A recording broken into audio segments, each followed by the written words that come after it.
Bem, boa noite a todos. Estamos aqui mais uma vez para o dia das nossas reuniões de palestras. Antes de dar início à reunião, eu vou ler um pequeno trecho do Evangelho, que caiu no capítulo 9, os que são brandos e pacíficos, no item 7, que fala sobre a paciência. A dor é uma bênção que Deus envia a seus eleitos. Não vos aflijais, pois quando sofrerdes, antes bendizei de Deus onipotente, que pela dor deste mundo vos marcou para agora no céu. Sede pacientes. A paciência também é uma caridade e deveis praticar a lei da caridade ensinada pelo Cristo, enviado de Deus. A caridade, que consiste na esmola dada aos pobres, é a mais fácil de todas. Outra há, porém, muito mais penosa e, consequentemente, muito mais meritória. É a de perdoarmos aos que Deus colocou em nosso caminho para serem instrumentos do nosso sofrer e para nos porem à prova a paciência. A vida é difícil, bem eu sei. Compõe de mil nadas, que são outras tantas picadas de alfinetes, mas que acabam por ferir.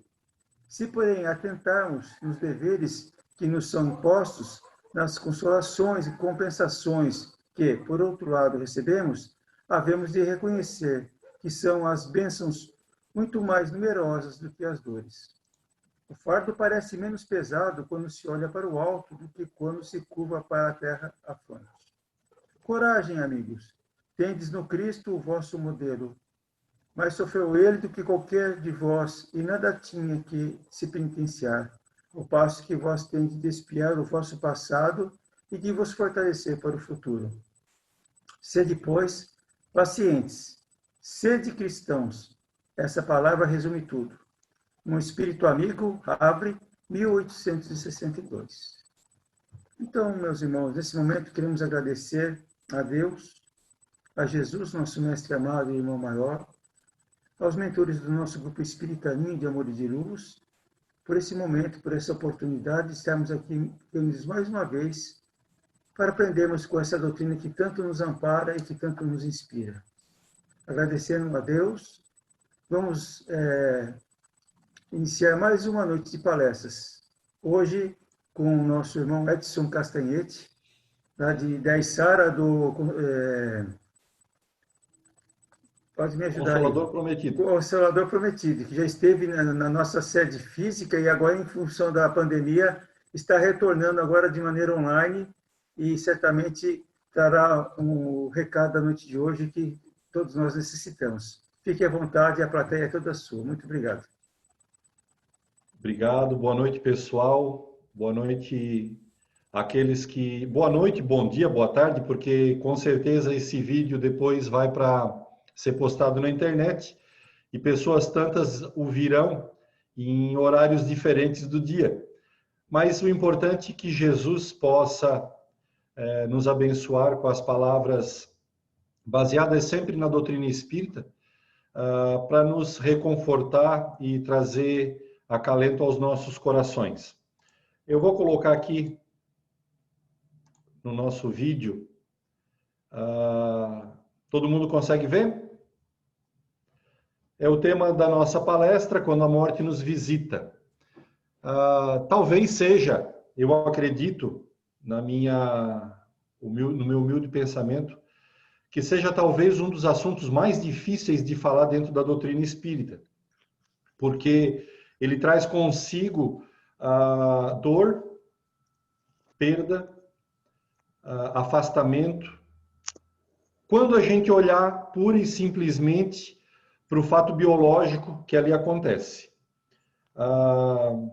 Nós estamos vivendo agora, nós estamos vivendo agora um momento muito difícil na humanidade, nos forçando a fazer coisas novas, inclusive palestras online. Quando a gente ia imaginar que a gente estaria afastado dos nossos centros espíritas, dos irmãos católicos das igrejas, dos irmãos evangélicos dos templos, dos irmãos judeus das sinagogas, dos irmãos muçulmanos dos seus templos, porque a pandemia não nos permite estar juntos. Mas difícil é porque traz consigo, né, a morte. Se a gente parar para perceber, o problema todo gira em torno da morte. Se a gente parar para pensar, eu acho que da nossa geração, eu sou já 50 anos de vida passado, então não recordo de algum momento da minha vida fazer conta ou ver números de mortes. Não sei se os amigos lembram das suas existências, tipo, morreu tantos de tal doença, morreu tantos de tal doença. Eventualmente, quando a gente fazia um trabalho de escola, né, que o professor pedia, da aula de biologia, talvez, a gente trazia esses números. Mas dos últimos tempos para cá, de março para cá, a gente tem ouvido diariamente a planificação de números sobre a morte. Vamos passar aqui. Página para frente. Eu botei, se vocês observar, parece que não mudou nada, mas eu botei reticências quando a morte nos visita. E ela vai nos visitar. Né? No dito popular, duas certezas. Né? O sol nasce todo dia e a morte nos vai visitar. Mas eu botei essa reticência porque como espíritas, e aí eu queria falar agora para os espíritas, bem como aqueles que não professam a fé espírita, que irão assistir, e tem eles outras crenças a respeito da morte, possam também entender. Mas para nós espíritas que estudamos a doutrina dos espíritos, eu acrescentei com essas reticências algumas outras perguntas que o espiritismo nos responde, e assim a gente vai ver mais à frente. Quando a morte nos visita, como que eu vejo essa morte? Como que eu entendo a morte? E acima de tudo, a morte existe? Ela está ali? Ela existe? Quando a morte nos visita, eu estou preparado para ela? Porque a gente sabe que ela vai vir. Eu, quando vou fazer uma viagem, quando os nossos amigos se preparam para uma viagem, a gente começa comprando as passagens. Se o dinheirinho está meio escasso, a gente parcela e já vai começando a pagar, já vai vendo o hotel, né? E na véspera da viagem, a gente prepara a bagagem. Se prepara. Se precisa, vai olhar o passaporte, vai olhar se está tudo em dia, vai ver se não precisa de uma vacina para o país que a gente vai visitar. A gente se prepara. E a gente se prepara para essa viagem que nos visita e vai nos visitar, chamado morte? Quando a morte nos visita, eu estou preparado para recebê-la na minha família?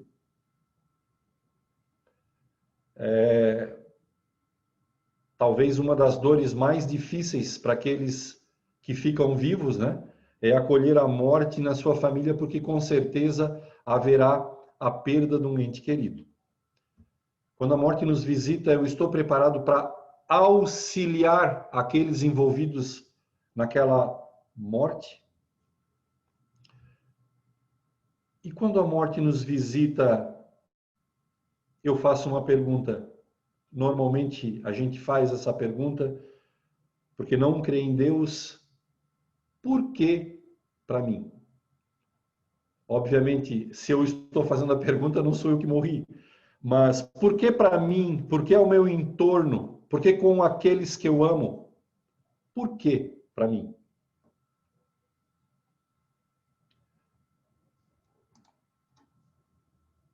Vamos fazer uns ajustes aqui.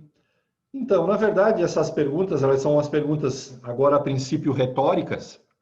Eu estou olhando, eu queria deixar claro que eu estou olhando para o meu preparo aqui. Se houver alguma coisa, me chama, Paulo, o pessoal que está aí nos controles, se eu estiver saindo de cena alguma coisa, pode me chamar, é porque eu não estou os vendo agora. Eu estou olhando para o meu material, ok?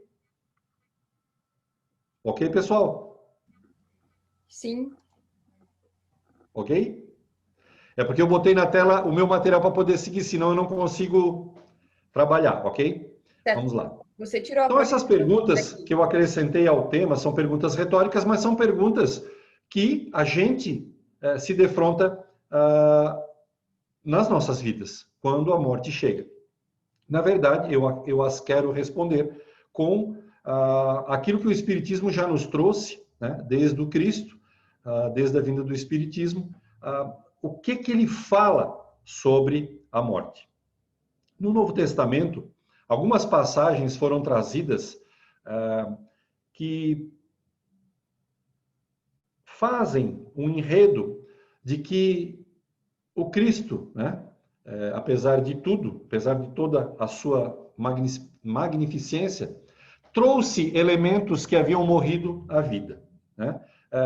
Fez com que, da morte biológica, aqueles corpos pudessem voltar à vida novamente. E alguns relatos são, o primeiro, aquele muito clássico, que está lá em João, da morte de Lázaro, né? Amigo do Cristo, e ele vai até o túmulo, né? Onde ele fala lá, nosso amigo está apenas dormindo, e vai lá e o faz reviver. Me permitam usar essa palavra por enquanto, reviver. Tem uma outra passagem muito legal que fala da filha do Lázaro.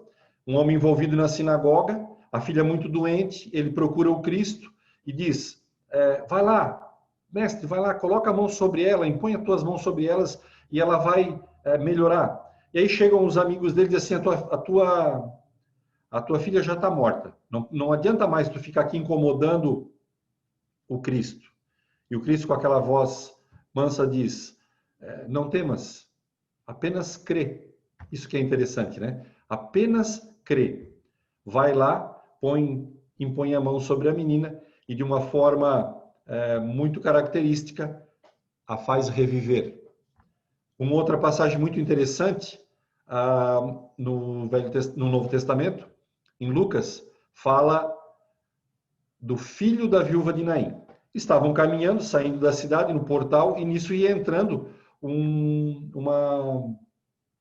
pessoas trazendo um esquife, né, com o corpo do filho dessa senhora que era viúva. Muita comoção, Cristo vai ter com a mulher e diz, não chore. Impõe a mão sobre o esquife, né, sobre o caixão, e diz, levanta-te, como se dormindo ele estivesse, né, aos olhos nossos agora, mas morto para aqueles que estavam com ele lá, e ele levanta, ele revive, né, ele renasce.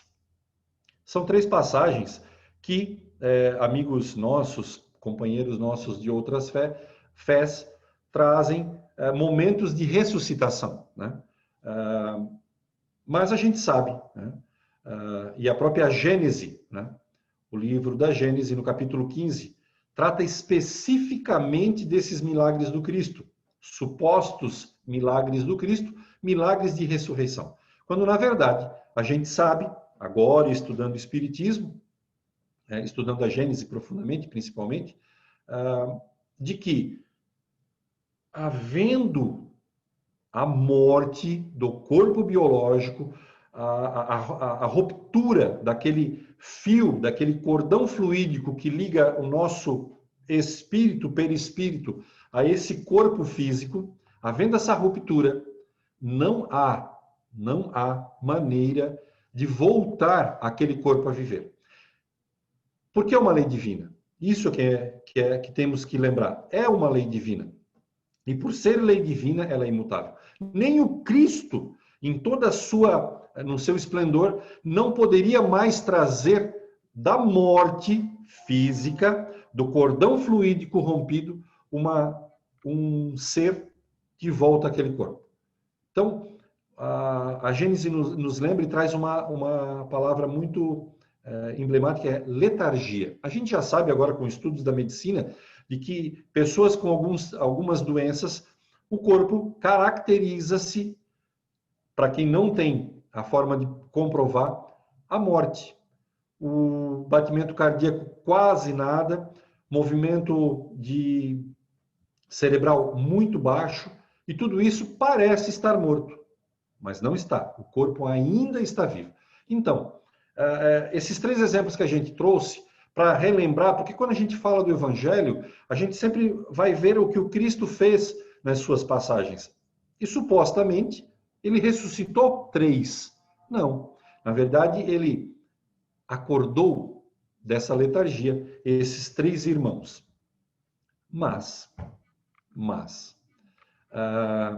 uma passagem muito emblemática, talvez eu acho que uma das mais emocionantes, apesar da crucificação, é quando Maria Madalena, né, com o corpo de Cristo já sepultado, vai ter no outro dia lá no sepulcro, chega lá chorando, né, e percebe nas 2 pontas do lugar onde o corpo do Cristo havia sido colocado, 2 homens de branco, e ela chorando, esses homens a indagam: por que choras? E ela diz: eu choro porque roubaram o corpo do meu mestre. E aí quando ela se percebe naquele movimento, ela percebe o homem de pé ao seu lado, que pergunta: mulher, por que choras? O que tu busca? E ela, achando que aquele ali era o jardineiro ali daquele cemitério, disse: eu estou procurando pelo meu mestre, levaram ele. Levaram ele embora. Imagina naquela época em que todos estavam, aqueles que o seguiam, o tinham como a referência e agora não tinham mais. Nem o corpo do mestre eles não tinham mais. Imagina a dor profunda da perda, né, do mestre amado. Levaram o mestre. E aí Jesus fala: Maria.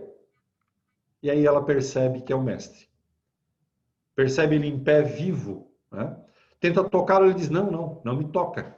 Não me toca porque eu ainda não fui ao Pai. Eu não subi. Não vamos entrar agora nos pormenores desses detalhes, porque são detalhes que não faz diferença nenhuma, era o Cristo. Se o corpo dele evaporou-se no ar, não interessa. Eu só imagino, como diz o nosso amigo Gilberto Lima, que também já esteve na casa, eu só imagino se o corpo dele fosse enterrado. Tem lasca da cruz espalhada pelo mundo inteiro, relíquia. Vocês imaginam pedaço dos ossos do Cristo espalhado pelo mundo inteiro. Com certeza a espiritualidade fez da melhor forma com que ele sumisse. Mas o espírito dele estava ali, vivo do lado de Madalena. A morte havia sido vencida, né? Havia sido vencida. Ele estava ali materializado fluidicamente, porque ele diz para ela: não me toque, mas ele venceu a morte do corpo. Prestem atenção. Ele também não se livrou. Ele poderia ter dito: meus amigos, não vou morrer na cruz, não precisa. Não, tudo estava escrito. Assim já estava dito pelos profetas. E ele não foi diferente de ninguém. Sob as regras e as leis divinas, ele também sucumbiu à morte biológica do corpo. Mas vivo estava e provou, né, com o seu corpo vivo para Madalena. E olha só, a gente passou já 2023 anos. Claro, temos que descontar os 33, mais 1.900, 2.000 anos para a gente arredondar, de tudo isso que aconteceu. E a gente vai entendendo tudo isso que aconteceu do jeito que a gente quer, né? Do jeito que nos foi colocado, nos foi apresentado. E até então, a gente tinha a morte como fim. Fim no sentido de que eu tenho uma vida só. E alguns amigos nossos, talvez alguns de nós já também tenhamos passado por essa fé, estão lá, adormecidos no túmulo, esperando a volta do Cristo. Porque só teve essa vida, vida única. E uma só morte. Então, imagina esse grilhão nos prendendo de uma existência. Eu penso assim, que eu só tenho uma vida. Que após essa morte eu não vou para lugar nenhum. Alguns imaginam para o céu, para o inferno e tal. Mas eu só tenho essa oportunidade.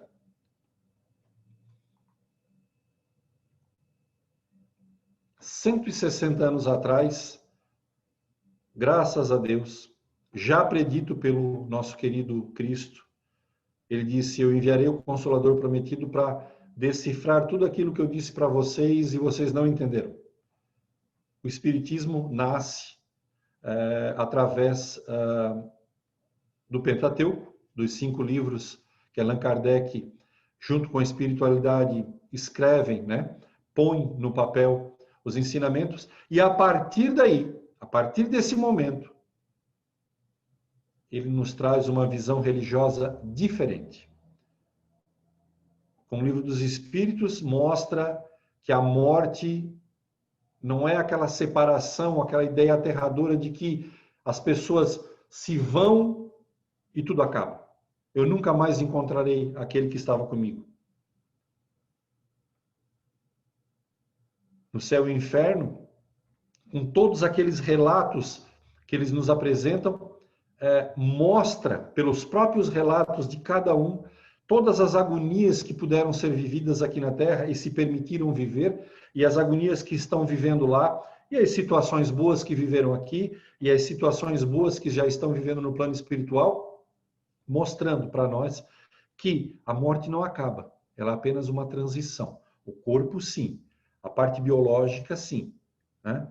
Os vermes a comem, volta à cinza, mas o espírito está vivendo, continuando. Então, temos aí o conceito, através do Espiritismo, da imortalidade da alma.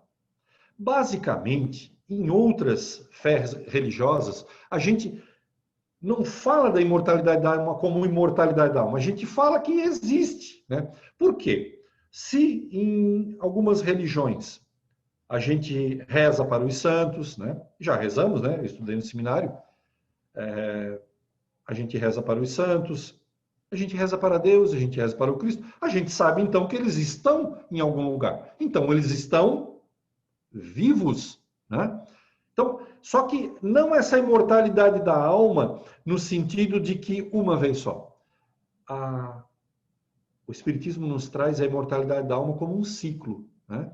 Ela é viva e perene, porém a gente haverá de necessitar de vir algumas vezes mais para a Terra. Me permitam fazer uma diferença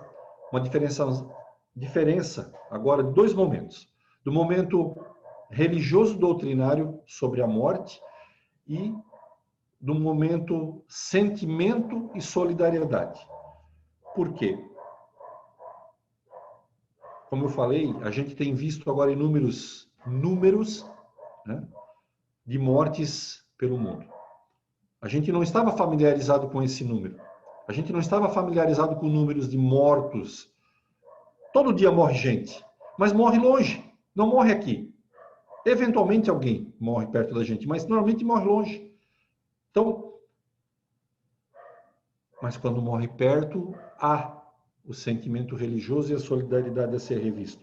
Mas também, frente à doutrina, como ela enxerga, né, como ela vê, como ela nos explica esse fato biológico, né, morte do corpo, e ciclo de uma nova vida, volta ao mundo espiritual. Então, eu poderia dizer que nós vamos ver 2 situações. Um caminho religioso, doutrinário, baseado na doutrina espírita, e aquele do sentimento frente à ida do nosso ente querido para longe, momentaneamente. Eu faço uma brincadeirinha, uma analogia, de que a morte, né, ela é como aquele dia do teste. Né? A morte é o teste. É o dia que a gente vai voltar para o mundo espiritual, é o dia do teste. Qual é a apostila que a gente estuda, que nos proporciona estudar, para no dia do teste estarmos bem preparados? Eu diria que seria a doutrina espírita, o Pentateuco espírita, todos os livros que circundam o Pentateuco espírita, que nos ajudam a nos melhorar. Qual o objetivo? Porque quando se faz uma prova, se estuda e se vai ao dia do teste, temos um objetivo, né? Se prepara e se tem um objetivo. Para quê? A gente acaba pensando agora, um parênteses aberto, da morte como aquele momento da perda. Mas, na verdade, eu vejo esse momento como aquele do início, né, onde a gente retorna de um estudo de vivência encarnado para a possibilidade das melhoras dos nossos espíritos. É aqui, encarnado, vivendo entre os encarnados, é que a gente pode ter a melhor forma de lapidação das nossas tendências negativas e passar para todos os nossos amigos aquilo que a gente sabe de bom, aquilo que a gente pode agregar. Então, é aquele momento em que eu posso verificar, né? Quando eu volto ao mundo espiritual, na morte, verificar realmente se eu estou progredindo, se eu aprendi com tudo aquilo que eu vivi na minha vida. E lá, lembrando agora de início, para que a gente não esqueça, né?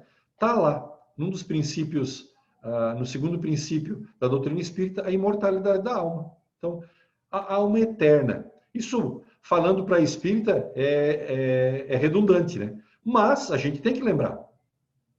Porque muitas vezes, mesmo sendo espíritas, o nosso pensamento, a princípio, né? A gente não foi espírita todas as nossas existências. A gente sempre pensou na morte como perda. E é difícil muitas vezes assimilar, mesmo estudando a doutrina espírita. Então está lá, num dos princípios, imortalidade da alma. Ela vive eternamente. Foi criada para a vida eterna. A morte é apenas um ciclo. O que nos fala sobre a morte e a vida? A doutrina espírita. Lá no livro dos Espíritos, no capítulo 4, na pergunta 68, diz assim, ó, qual a causa da morte dos seres orgânicos? Então, todos nós que somos seres orgânicos, né, estamos encarnados e para estarmos encarnados precisamos vergar um corpo físico. Qual a causa da morte? O esgotamento. Então, ninguém vai ficar para semente, meus amigos. Todos nós iremos passar esse ciclo e encontrar a morte. Haverá um momento em que o nosso corpo se esgotará e precisará ser renovado, no sentido de aquele volta à cinza, mas o meu espírito segue. Também, lá no Livro dos Espíritos, no capítulo 3, na pergunta 149, que fala do item alma após a morte, pergunta Kardec aos espíritos, que sucede à alma no instante da morte? O que acontece com ela naquele momento do rompimento do cordão fluídico, da morte? Volta a ser espírito. Porque é essa diferença, Kardec deixou para nós essa diferença. A alma como espírito no corpo encarnado e espírito aquele ser que está errante, né, que está no mundo espiritual. Então, naquele momento da quebra do cordão fluídico, ele volta a ser espírito, ele está livre, né, e volta para o mundo espiritual, onde volta a encontrar com os seus. Continua na 159b. A alma nada leva consigo deste mundo? Essas perguntas que eu estou trazendo para vocês têm a relação com aquelas primeiras perguntas que eu fiz lá, né? Lá no início, as reticências que eu fui criando. A alma leva consigo alguma coisa? E os espíritos respondem, nada, a não ser a lembrança. A resposta é mais comprida, mas eu quero dizer, nada, nada físico. Ela não leva nenhuma moeda, ela não leva nenhum fio de cabelo. Mas olha o que ele diz, os espíritos dizem, leva a lembrança. E o que é a lembrança, se não todo o conhecimento que a gente adquire nesse momento das nossas vidas? As experiências que a gente vive com aqueles com quem a gente está, né? As trocas de experiências, os aprendizados que a gente tem, os aprendizados de poder fazer palestra via câmera, né? E poder mesmo longe. Eu sei que vocês estão aí, nesse momento eu não estou vendo porque eu estou olhando para o texto, mas eu sei que vocês estão aí me olhando, mas eu estou a 40 quilômetros de vocês. Talvez algum irmão que esteja nesse grupo esteja a milhares de quilômetros. E nós estamos aqui agora, podendo aprender diferente, de uma forma diferente, a fazer espiritismo e propagá-lo, né, mais para frente. No Evangelho segundo o Espiritismo, no capítulo 17, fala lá no item Sedes Perfeitos, no capítulo Sedes Perfeitos, do homem de bem. O verdadeiro homem de bem é aquele que cumpre com a lei de justiça, de amor e de caridade na sua maior pureza. Que resumo de vida, se a gente fizer um exame de consciência, se estamos nos enquadrando nessa frase do item 3 do capítulo 17. O homem de bem verdadeiro é aquele que cumpre a lei de justiça, de amor e de caridade na sua maior pureza. No capítulo 11 do Evangelho segundo o Espiritismo, o maior mandamento, amarás o teu próximo como a ti mesmo e fazer a ele o que queríamos que ele fizesse para a gente, né? E aí, então, é aquele momento realmente da reencarnação. É o momento em que vivemos em comunidade. É o estar com meu irmão. E querer que ele faça para mim e querer que e fazer para ele aquilo que eu queria que ele fizesse para mim. Eu não sei se nesse momento da pandemia, agora principalmente com essas altas de preço, né, pessoal? O supermercado está uma loucura. Se a gente está preocupado se vai faltar comida na casa do nosso amigo, né? Ou se a gente corre para o supermercado e compra muito rapidamente, antes que suba mais o preço, pensando só na gente. No capítulo 12 do Evangelho segundo o Espiritismo, amai os vossos inimigos. Não tá fácil a gente se amar, né? Tá difícil. A gente tá tirando os espelhos da parede porque a gente não tava com muita coragem de se ver. Não tá fácil se amar, imagina. Amar o próximo, que já é uma outra pessoa, não é a gente. E aí amar o inimigo. Pensa nessa dificuldade. Mas é uma proposta do Cristo. Retribuir o mal com o bem. Princípio da caridade talvez mais, de uma forma mais forte. Retribuir o mal que nos foi feito com o bem. Mas também no Evangelho segundo o Espiritismo nos lembra que isso não é fácil. Se fosse fácil, a gente já estaria amando todos, não haveria inimigos, né? Não. Mas pelo menos tu respeita. Tu respeita como aquele que é diferente de ti. Já é uma forma de amar o nosso inimigo. Capítulo 14, honrar pai e mãe. Fala da piedade filial, fala da parentela. Honrar pai e mãe, aquele mandamento, né? Quarto mandamento.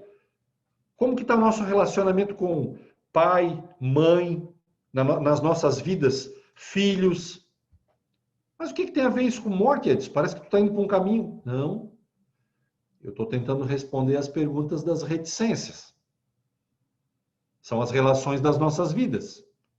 Eu sempre brinco, não sei se eu já brinquei com vocês, quando falei de família, e queria lembrar, eu estive na casa Ninho de Luz, dia 3 de setembro de 2019, fez um ano. Que legal, né? Aniversário para mim, então, né? Aniversário de um ano palestrando na casa. Na família, nessa relação pais e filhos, como que eu estou me relacionando? Como que eu estou cuidando com aqueles que me trouxeram a vida? Como que eu estou me comportando com aqueles que eu dei a vida, né? Capítulo 22, não separeis o que Deus juntou. E lá fala da indissolubilidade do casamento material, né?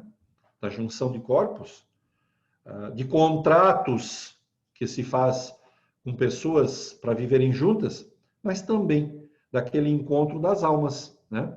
Daquela proposta, falei de família quando estive aí, daquela proposta frente a Deus que eu assumi para viver com aquele, né, que estará junto comigo nessa existência. Qual o esforço que eu faço para estar com ele? Qual o respeito que eu me entrego a ele? O quanto de amor que eu emprego nesse relacionamento para que ele perdure, para que ele dure e que através dele possam outros tantos espíritos virem ao mundo espiritual através do nascimento dos filhos. Capítulo 16 lembra, não se pode servir Deus a Mamon. Lembra da resposta que eu dei quando, lendo a pergunta lá atrás, quando o espírito volta, o que acontece com ele? Os espíritos dizem, o que leva, né? Desculpa, a pergunta era o que o espírito leva de volta ao mundo espiritual? Lembram da resposta? Primeira parte, antes da vírgula, se diz uma palavra só: nada. Absolutamente nada. Nada de material. Por isso que esse capítulo é importante. Servir a Deus e a matéria, a Mamon. O que é de Deus, o que é da religiosidade, o que é da matéria que nos faz, que nos é necessária para a vida, né? Porque o corpo biológico precisa da matéria, precisa da comida, precisa do carro para se locomover, precisa da casa para se abrigar.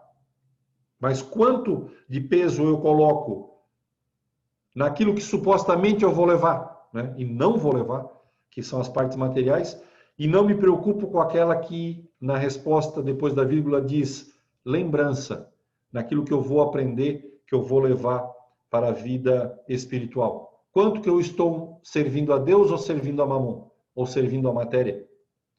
No capítulo 14, fora da caridade não há salvação. Se a gente pegar agora e imaginarmos que nós estamos andando de Jerusalém a Jericó, descendo a Jericó, e encontrarmos lá no chão, caído, um ferido, nós seremos o sacerdote que não quer sujar as roupas, nós seremos o levita, que é ajudante do sacerdote, que também não pode ficar impuro, ou nós seremos aquele que o judeu, que o senhor da lei, nem cita o nome, e quando falava desse povo, cuspia. Seremos o samaritano que tira do próprio bolso para ajudar aquele caído, aquele necessitado, aquele que quer um ombro, aquele que quer uma conversinha, aquele que necessita de um pingo da nossa caridade. Somos o samaritano ou somos aquele que não queremos ter nada a ver com aquele que está lá caído? Somos misericordiosos, fraternos, solidários? É a pergunta que o Espiritismo nos faz para que, frente à morte, respondendo as primeiras perguntas que eu coloquei, a gente possa fazer o nosso exame de consciência. Capítulo 5, Bem-aventurados. Vocês estão vendo quantas passagens do Evangelho segundo o Espiritismo e do Livro dos Espíritos nos trazem, nos remetem a fazer os nossos pensamentos a um exame das nossas consciências diário, porque somos espíritas e estudamos a doutrina espírita, diário das nossas vidas, para que a hora que a morte nos chegar, a gente possa responder. No capítulo 5, Bem-aventurados aflitos, fala lá na passagem, no item 22, assim, bom, morre o cara ali do lado que era tão bom, mas por que não morreu aquele que não presta? É assim que o texto fala, em outras palavras. Por que não morreu aquele que não presta? Foi morrer aquele que era um cara bom. E aí a raiva faz a gente ficar vermelho, corado, bravo com Deus. E nesse item 22 está lá explicado muito claramente. Tudo sob o olhar de Deus é tranquilo e sábio, justo. Se aquele que é ainda ruim está vivendo, muito provavelmente é porque está tendo a chance de ainda se melhorar. E aquele que já viveu o tanto necessário, bom de coração, assim o é chamado para a volta do mundo espiritual. Mas a gente só enxerga porque eu estou perdendo a pessoa boa que está indo embora. Eu não vejo as situações e aprendizados que cada espírito necessita na sua vida. E aí fico bravo. Por que não morreu aquele filho da mãe que não presta para nada, mas morreu o bom que fazia caridade? Porque eu só olho com o olho da matéria, né? Através desse olhar mínimo da gente. Ainda no capítulo 5, Bem-aventurados aflitos, fala da justiça das aflições. Poxa, a gente ganha uma vida para viver. Olha só, a gente já passou por tantas existências, né? E eu sempre digo que essa é a melhor das nossas existências. A gente está até fazendo palestra via Zoom, né? Muita coisa ruim aconteceu nas nossas vidas passadas. A gente lutou, a gente brigou, a gente matou. Então a gente traz de lá muitas coisas difíceis, né? Então, todo esse aprendizado de luta e de sobrevivência está aqui dentro da gente. E de coisas ruins que a gente fez e agora tem que pagar. Aquilo que a gente fez no passado, aflições passadas. Mas agora a gente ganha um outro prêmio, essa nova vida, essa nova reencarnação. E o que eu estou fazendo com essa nova reencarnação? Eu estou aproveitando para caminhar tranquilamente ou estou botando nela mais aflições ainda? Eu estou empurrando dentro dessa vida mais problema. Eu estou vendo a possibilidade, né, com a fé no futuro, de que eu possa, através dela, me melhorar e prosseguir? Em resumo de todas essas passagens evangélicas, a gente pode deduzir. o Espírito não morre, Deus é perfeito, justo e bondoso, cada um tem em seu tempo e a sua hora de vida. Calma, não é porque o bom morreu e o ruim ficou que Deus pende mais para um para outro, não. Cada um tem seu tempo e a sua hora. E muitas vezes a gente que demarcou esse tempo. Eu pude viver bem com aquele que eu quis estar conjugado, casado. Eu criei bem meus filhos e pude assistir meus pais. Eu amei o próximo e respeitei o meu inimigo. Eu pude ser caridoso. A gente trabalhou bem aqueles talentos que Deus nos deu, porque Deus dá e deu talentos para todos.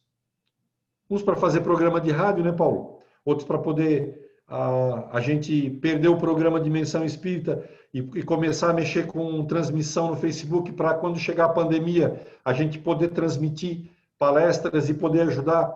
Todas as coisas estão aí concatenadas para viver. Então, eu recebi talentos e pude aproveitar esses talentos na minha vida. Não causei aflições para essa vida. Tentei redimir aquelas do passado e minimizar aquelas que eu tive nessa vida. E com isso, com todas essas, com todas essas informações e situações que Deus nos deu, eu pude me tornar um homem de bem. Mas olha só, mesmo assim, a morte vem. Mesmo assim, a morte chega. Para quem vai, né? Aquele aí a cena, né? Eu estou de pé ao lado do esquife que comporta o corpo desse querido amado meu. Ele vai encontrar, frente a todas essas passagens e questionamentos que eu tive agora, ele vai encontrar uma recepção frente à sua consciência ao chegar no mundo espiritual. Eu contribuí para que aquele ser que está ali deitado, corpo morto, biológico morto, eu contribuí para que aquele espírito, ao retornar à pátria espiritual, chegue lá e, frente à sua consciência, frente às leis divinas, ele esteja confortável.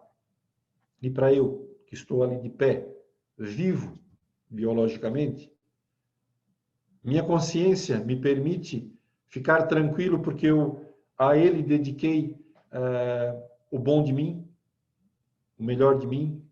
Eu pude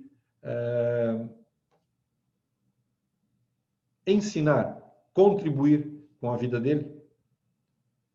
Mas mesmo assim, né, frente a essas perguntas que a gente pode nos trazer, porque aqui eu estou fazendo uma análise agora meia fria da situação morte. Porque, como eu fiz na brincadeira, na prova quando eu volto ao mundo espiritual, o quanto que eu cresci nessa caminhada. É esse o ponto. A morte é só aquela passagem, é só o dia do teste. Mas a eternidade nos cobra todo esse crescimento que o nosso espírito deveria aproveitar nessa vida. Mas mesmo assim, ainda naquele momento da morte, da dor, há um misto de dor, de tristeza. E a morte chegou. E aquele amado nosso se vai. Perda, dor, tristeza, um misto de sentimentos dolorosos vão tomando conta do nosso coração. Parece que quando a gente fala sobre morte, como eu estou falando agora para os amigos e para aqueles que assistem, a gente é um iceberg, né? Uma pontinha de gelo assim com 9 vezes mais gelo embaixo. Não, não. E as situações... Sabe que as experiências da vida da gente, elas... Eu vou passar um filmezinho agora, então eu vou ter que mexer um pouquinho na tela. As experiências da vida da gente, elas se fazem pela vivência. Pela vivência. Eu sempre brinco, né? Eu já tive algumas cólicas renais. Talvez alguns dos amigos já tiveram cólica renal. Para quem já teve cólica renal, é fácil explicar o que é cólica renal, certo? Mas para quem nunca teve, eu posso aqui desenhar explicar a dor da cólica renal. Ah, é comparada com o parto, talvez seja mais que o parto. Mas não é parto, é cólica renal. Não tem como explicar algumas experiências se a gente não as viveu. E a morte é uma delas. Essa perda é uma delas. E quando acontece dentro do seio da família, ela é muito mais forte do que só um amigo, do que só um ente querido. E aí eu confesso para vocês que eu me fiz usar desse vídeo que eu encontrei do Haroldo Dutra para poder falar um pouquinho daquela segunda parte que é do sentimento. Porque eu não me sinto apto para falar de sentimento morte. Por quê? Porque eu ainda, e eu vou usar essa expressão, graças a Deus, ela não aconteceu dentro, próximo de mim. E é difícil falar de uma coisa que a gente não tem experiência.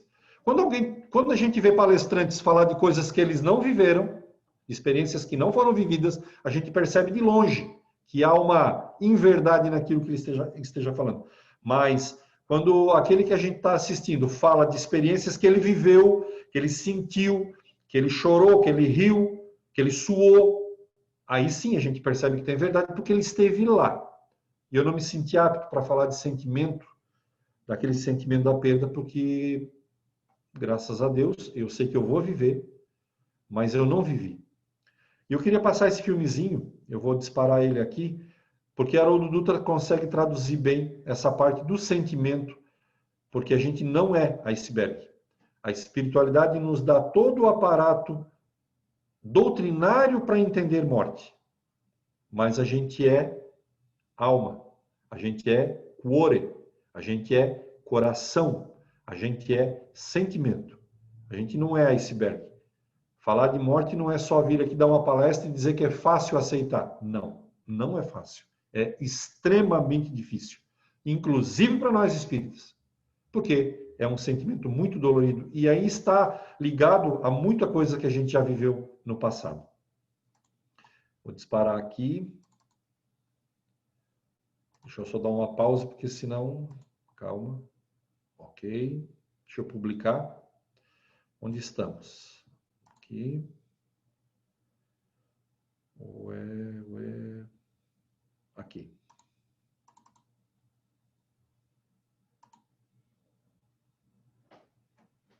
Todos conseguem ver?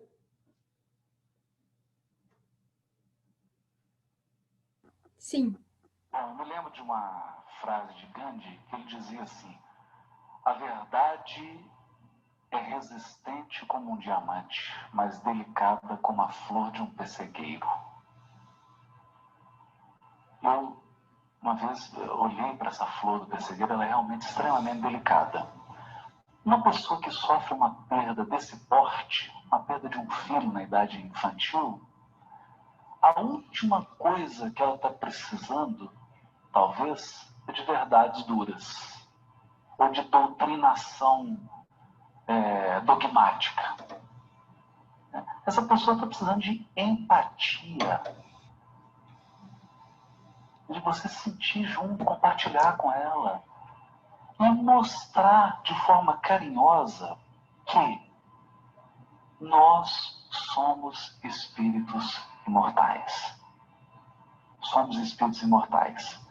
E que aquela morte foi do corpo, foi do veículo que era utilizado para o espírito. Eu vivi uma experiência nesse sentido, se vocês me permitem contar, em São José do Rio Preto, uma cidade pertinho de São José do Rio Preto, cidade pequenininha, um casal que frequentava o grupo espírita. O marido não era assim bem espírita, mas ele acompanhava a esposa, que era uma grande trabalhadora, e tinham 2 filhos, e um comércio na cidade pequenininha.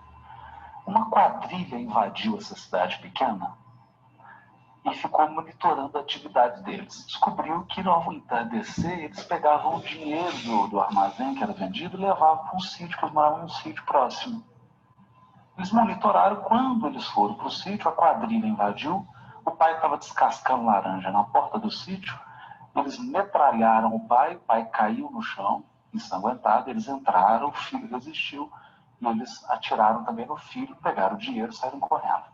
O pai saiu arrastando até o interior da casa E o filho falou assim: pai, procura socorro porque eu já estou morrendo. E morreu nos braços dele. O pai se arrastou por 3 quilômetros, chegou até o centro do vilarejo e lá ele foi atendido e sobreviveu. Quando eu chego no grupo para fazer a palestra, estavam o pai e a mãe.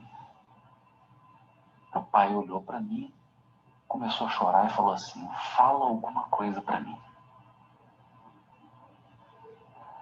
Olha, foram talvez os 5 segundos mais longos da minha vida.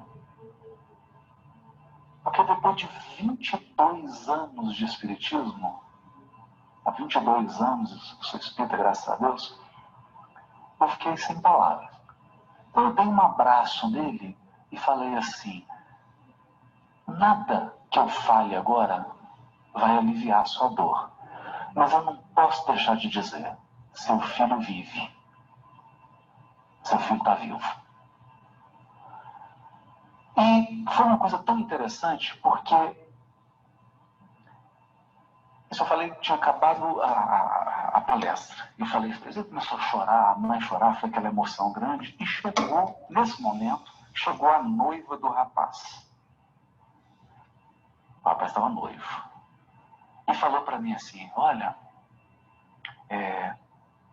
quando ele morreu, na hora do velório, que eu sou muito católica, eu coloquei um terço nas mãos dele no caixão. E eles fecharam o caixão e eu falei para ele assim: isso aqui é o símbolo do nosso amor. Coloquei o terço nas mãos dele. Passado uma semana depois, Haroldo, eu estava assim meio que adormecida, de repente eu vi uma senhora no meu quarto, toda vestida de branco, com um terço na mão. Eu falei: olha, então você teve uma visão. Você está falando. Eu falei: você viu? Eu vi, eu estava acordado, ela chegou e mostrou o terço. O que é isso? Vai explicar, olha, naturalmente o espírito deve ter te sensibilizado, você conseguiu enxergar, e ali era ele que não podia vir, porque está em processo de recuperação ainda no plano espiritual, te mostrando que ele está vivo. Agora que eu acabei de falar isso, entrou um senhor no grupo, que estava até aqui no congresso. E é um médium vidente assim, muito bom. Ele entrou, que não tinha ouvido a conversa. Chegou de carro, o carro parou na porta, ele desceu, com um casal de amigos que estava aqui comigo. Chegou até nós, olhou para a moça e falou assim: não é para você ficar assustada não, minha filha. Mas tem uma senhora de branco aqui com as mãos estendidas e um terço na mão. E a família toda reunida. Então, para mim, foi um alento, porque era a certeza de que a espiritualidade estava querendo dar uma mensagem para aquela família. E, nesse momento de transição que nós estamos passando, nós precisamos nos acostumar a pensar como espíritos. A pensar como espíritos. Quando você pensa como espírito, nós vamos enxergar de uma forma mais natural. Não estou dizendo que dói menos. Eu tenho um filho de 4 anos. É claro que se eu perco meu filho num acidente, vai ser uma dor profunda. Não estou dizendo isso. Mas é preciso encarar que corpos perecem. Corpos morrem. E Deus é Pai de espíritos imortais. Deus é Pai de espíritos imortais. Termina assim a passagem do Haroldo Dutra. E o que ele nos fala a respeito de... Uma pessoa que sofre uma perda desse porte, uma perda de um... Não podemos matar 2 vezes o mesmo morto, né? Se começar o vídeo, vai morrer ele de novo, né? Então, olha só, o que o Haroldo nos traz nessa situação? Empatia no abraço, amor no abraço, afeto no abraço, compreensão daquele que perde, carinho para com aquela família que está passando por aquela situação. A vida, né, e a morte por si só São coisas que são passageiras no sentido de renovação, né? Há uma renovação das nossas vidas, seja ela física, biológica, seja ela espiritual, porque a cada vir, a cada volta, ela se refaz. E aí ele lembra lá, a imortalidade é a nossa maior herança, o nosso maior presente que o nosso Criador poderia ter dado para nós. Porque, assim, frente a essa possibilidade de crescermos a cada dia, né, de melhorarmos o nosso espírito a cada dia, a gente, com a imortalidade, pode, a cada passo, se renovar. Né? Porque essa fé que a gente tem em Deus, essa fé que a gente tem no Cristo, nos dá um Deus bondoso e justo, porque frente àquilo que nos acontece, há causas justas, né? E na fé no Cristo, nos dá um amigo compreensível e acolhedor para aqueles momentos, né, frente à morte, que são dolorosos e profundos na nossa alma, nos dá a compreensão de que aquele é só um momento que estamos passando e que vamos nos encontrar, vamos nos acolher no futuro. Eu queria agradecer a oportunidade de poder estar aqui com vocês, de trazer esse assunto que não é fácil, mas devemos enfrentá-lo sempre, e a gente enfrenta, seja na nossa família ou com aqueles que a gente vive. Muito obrigado para vocês. Deixa eu ver aqui. Foi a Sara que me convidou, Sara? E estou aqui com vocês. Obrigada. Eu é que agradeço a oportunidade de poder levar o Espiritismo, através das palavras e agora virtualmente, mais para frente, à frente, né, no mundo.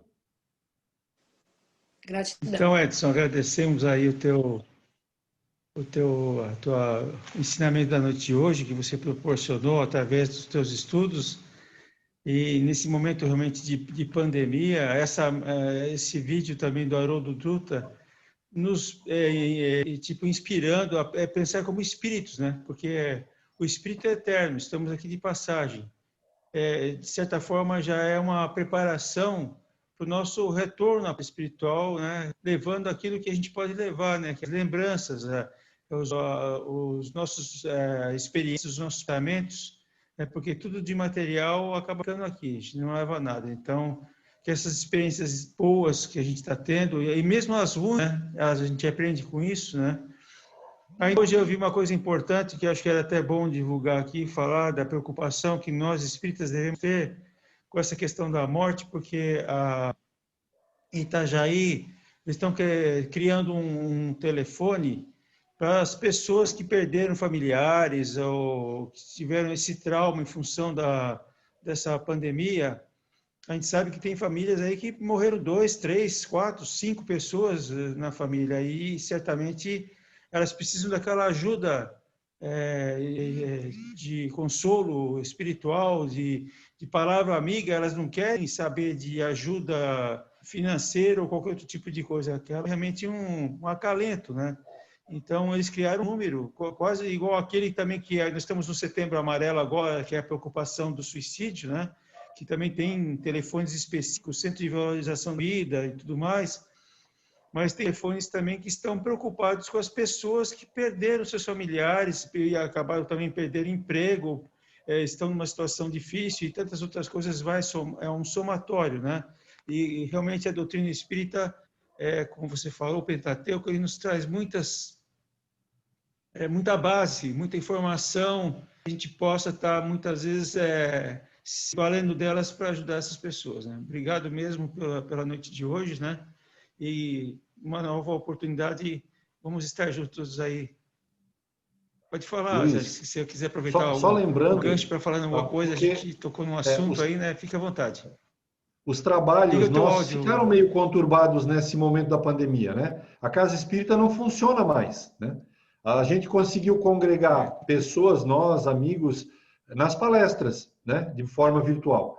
Mas aquele atendimento fraterno que acontecia físico lá, não está mais acontecendo, né? Pelo menos as casas que a gente conhece não estão atendendo ainda presencialmente. Então, a nossa casa, e por incrível que pareça, estamos atendendo pessoas de fora. Nós criamos o atendimento fraterno virtual, que é feito pelo WhatsApp.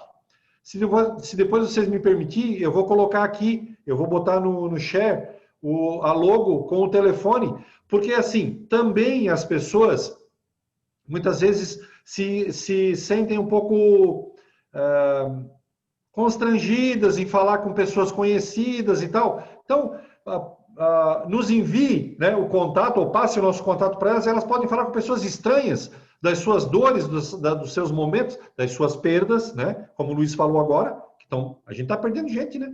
E o atendimento fraterno tem feito um trabalho muito legal. A gente atendeu pessoas de São Paulo, de Sombrio, engraçado aqui, né? Tem casa espírita, mas o pessoal de lá indicou a gente, eles estão ligando para nós. Então, no final, quando tu terminar a oração, eu boto aqui e termina daí depois o filme com o atendimento fraterno, ok? Ok. Vou passar para alguém que vai encerrar agora, então. Fica lá conosco mais um pouquinho. Okay. Eu vou silenciar aqui para o grupo vai fazer o encerramento. Eu agradeço a todos a presença, então, à noite. Muito obrigado. Muito bem. Querido Pai, Deus do Universo, estás presente no coração do homem. Pedimos o teu amparo, agora e sempre. E assim, com o pensamento voltado a ti, a Jesus, nosso Divino Mestre, aos mentores do grupo Ninho de Amor e de Luz, venho humildemente pedir ajuda para essas vibrações de paz e de saúde. Essas vibrações cheguem até os mais necessitados. Jesus, médico dos médicos, dá-nos a tua mão para que juntos possamos enviar a luz que cura aos doentes do corpo e da alma. E que essas bênçãos alcancem aqueles que estão nos leitos dos hospitais, nos asilos, nos manicômios, nos orfanatos, nos presídios, e aos que não têm abrigo, e aos que não têm alimento. Senhor, pedimos a vossa misericórdia, livrai-nos dos perigos, das forças negativas que nos abatem. Dai conforto aos aflitos e, através de suas legiões consoladoras, dai esperança e que o teu amor triunfe. Guarda-nos na tua luz, ó Pai. Por isso e por tudo mais, nós te agradecemos. Gratidão. Boa noite a todos. Boa noite. Gratidão. Até a próxima, gente. Boa noite, pessoal. Até a próxima. Boa noite, gratidão. Até a próxima. Obrigado pela oportunidade. Nós que agradecemos. Um abraço. Meu negócio aqui é igual, só vem no aniversário, né? E ano. Então,